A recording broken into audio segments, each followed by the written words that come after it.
Bayangkan ada satu hal yang dilakukan seorang wanita tanpa kamu minta, tanpa dia bicarakan, dan bahkan tanpa dia akui kepada dirinya sendiri, bahwa itulah alasan yang membuatnya merasa nyaman dan tertarik kepada seorang pria tertentu. Yang mengejutkan adalah kebanyakan pria mengira sebaliknya, sehingga mereka berusaha membuat kagum dengan banyak bicara, hadiah, pengejaran terus-menerus, dan membuktikan nilai diri mereka di setiap momen. Padahal apa yang paling menarik perhatian mungkin jauh lebih sederhana. Tetap teguh ketika keadaan berubah, dan mengetahui nilai dirimu tanpa perlu orang lain membuktikannya untukmu. Selamat datang di video ini. Ceritakan di kolom komentar dari negara atau kota mana kamu menonton. Dan jika kamu baru di channel ini, jangan lupa berlangganan. Karena di sini kami membahas stoikisme, kedewasaan emosional, hubungan, dan bagaimana seorang pria bisa memahami dirinya sendiri dan orang lain tanpa permainan psikologis atau manipulasi. Mari kita mulai dari kebenaran yang perlu dipahami sejak awal. Tidak ada satu resep pun yang membuat semua wanita tertarik kepada seorang pria, karena wanita berbeda-beda.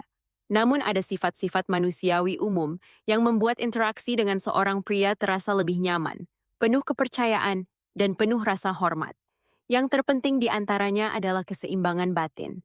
Pria yang seimbang tidak perlu membuktikan setiap menit bahwa dirinya penting, tidak mengirim 10 pesan hanya karena tidak mendapat balasan, tidak mencoba membangkitkan rasa cemburu untuk memastikan ketertarikan wanita, tidak mengubah kepribadiannya demi mendapatkan penerimaan, dan tidak membiarkan suasana hatinya bergantung pada setiap kata yang diucapkan wanita.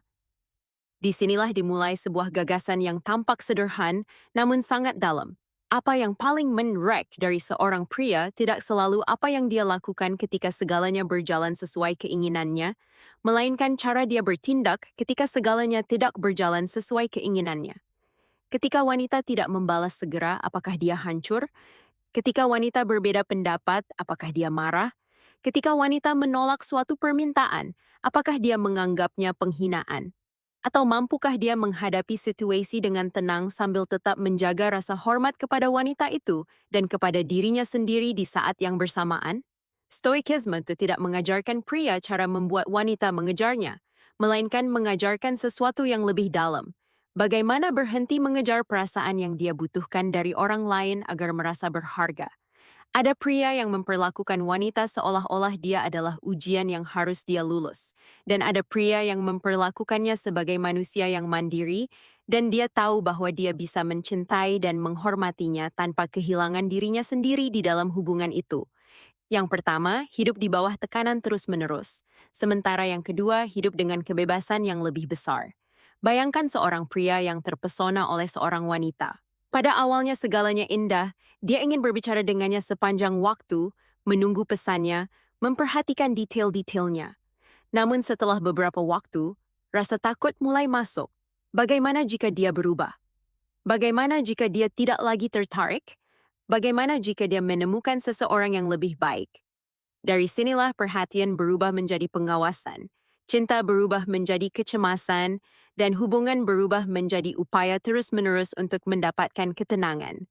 Pria mulai bertindak dengan cara yang tidak mencerminkan dirinya, mengirim satu pesan, lalu pesan lainnya, mencoba menafsirkan setiap kata, mengatakan bahwa dia tidak peduli padahal kenyataannya, dia memikirkannya sepanjang hari. Ini bukan kekuatan, ini adalah kondisi ketidakamanan batin. Stoikisme menawarkan solusi untuk jenis ketergantungan ini.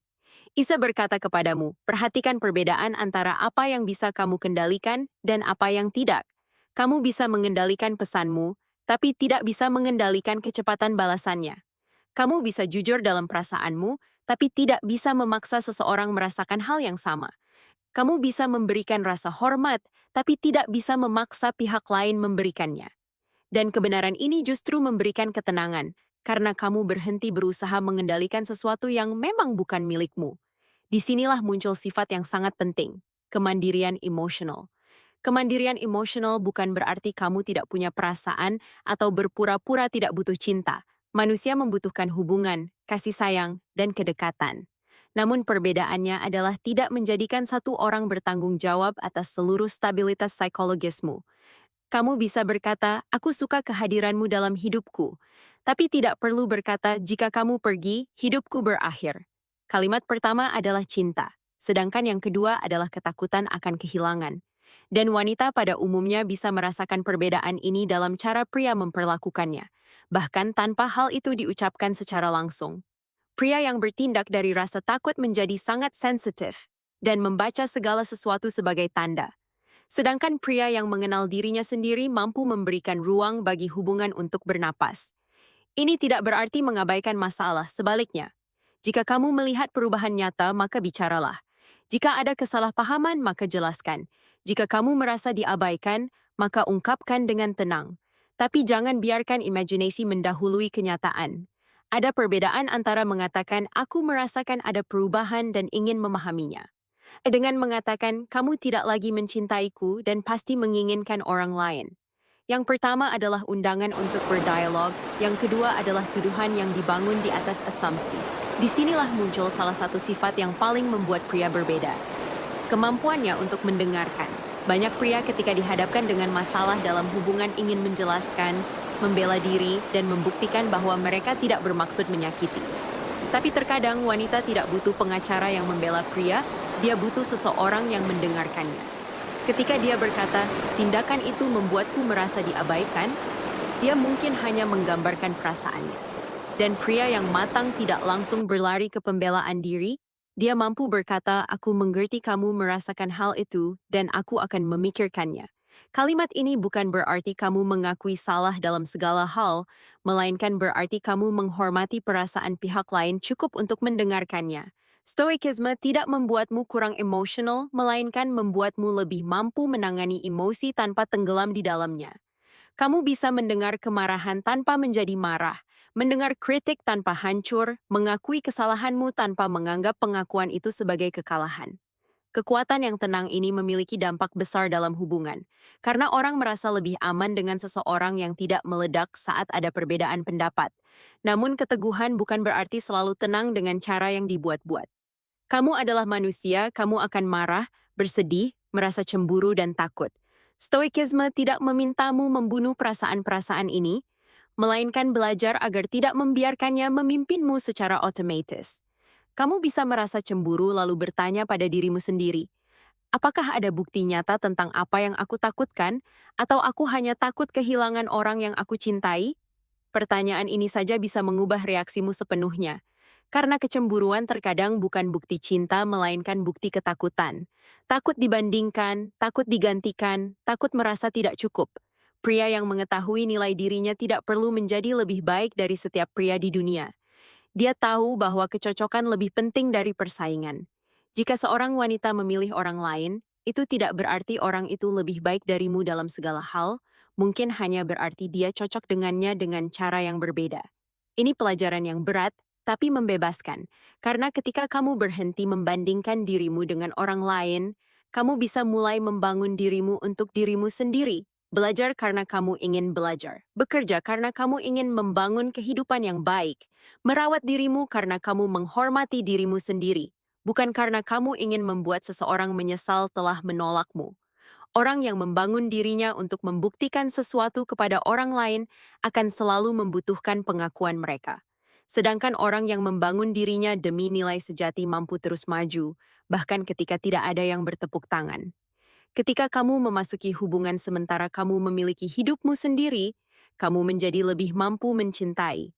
Karena kamu tidak perlu mengubah hubungan menjadi seluruh duniamu. Kamu punya tujuanmu, waktumu, teman-temanmu, dan ruangmu sendiri. Kehadiran wanita itu menjadi bagian yang indah dari hidupmu, bukan satu-satunya hal yang memberi makna pada hidupmu. Ada kesalahan lain yang dilakukan sebagian pria. Berusaha menyenangkan wanita sepanjang waktu. Berpikir bahwa jika dia berkata ya untuk segalanya dan selalu mengalah, maka wanita itu akan semakin mencintainya. Namun hubungan yang sehat tidak dibangun di atas penghapusan diri. Kamu bisa menjadi baik tanpa menjadi lemah, murah hati tanpa dieksploitasi, fleksibel tanpa melepaskan prinsip-prinsipmu. Kata tidak yang diucapkan dengan tenang mungkin jauh lebih jujur daripada puluhan persetujuan yang kamu ucapkan, sementara di dalam dirimu kamu marah. Jika ada sesuatu yang tidak cocok untukmu, katakan itu dengan hormat. Jangan gunakan diam sebagai hukuman dan jangan gunakan kemarahan sebagai senjata. Rasa hormat diri bukan berarti membuat orang lain takut kehilanganmu, melainkan siap untuk tidak menerima apa yang bertentangan dengan nilai-nilaimu. Jika rasa hormat itu saling ada, maka tetaplah. Jika ada masalah yang bisa diselesaikan, maka bicaralah. Tapi jika hubungan sudah dibangun di atas penghinaan terus-menerus atau manipulasi, jangan biarkan rasa takutmu akan kesepian menghalangimu dari melindungi dirimu sendiri. Stoikisme tidak berkata tanggung semua hal, melainkan jangan buang energimu melawan apa yang tidak bisa kamu ubah, dan gunakan kekuatanmu untuk keputusan yang berada dalam tanggung jawabmu. Tujuanmu bukan membuat setiap wanita tertarik kepadamu. Tujuanmu adalah menjadi pria yang bisa membuat wanita yang tepat merasa dihormati, aman, dan jelas. Penolakan tidak selalu merupakan penghinaan.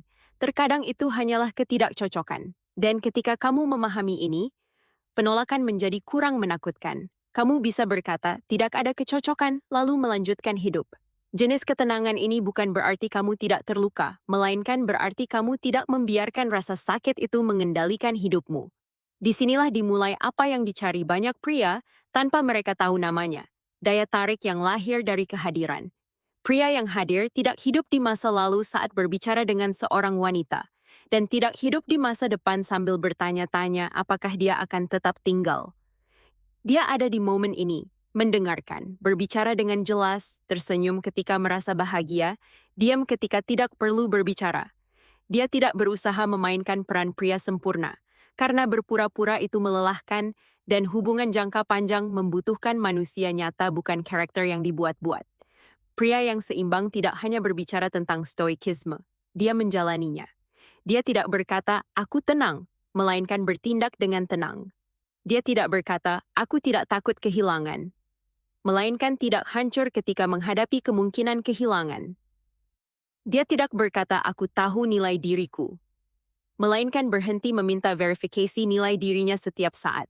Kepercayaan diri muncul ketika kamu tidak perlu meyakinkan siapapun bahwa kamu percaya diri. Kekuatan muncul ketika kamu bisa menghadapi penolakan tanpa merendahkan dirimu sendiri atau pihak lain. Dan cinta muncul ketika kamu menghormati kebebasan orang yang kamu cintai. Pada akhirnya kamu mungkin menemukan bahwa apa yang paling menarik bukan gerakan rahasia, bukan kalimat ajaib, bukan permainan psikologis, melainkan menjadi pria yang tidak perlu kehilangan dirinya sendiri untuk mempertahankan seorang wanita.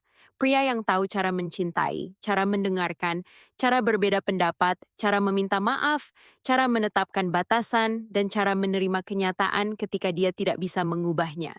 Karena ketika kamu belajar bahwa nilai dirimu tidak bergantung pada penerimaan orang lain, kamu mulai hidup dengan kebebasan yang lebih besar. Dan mungkin disinilah stoikisme memberikanmu hadiah terbesarnya. Kemampuan untuk dekat dengan orang lain tanpa kehilangan dirimu sendiri di antara mereka.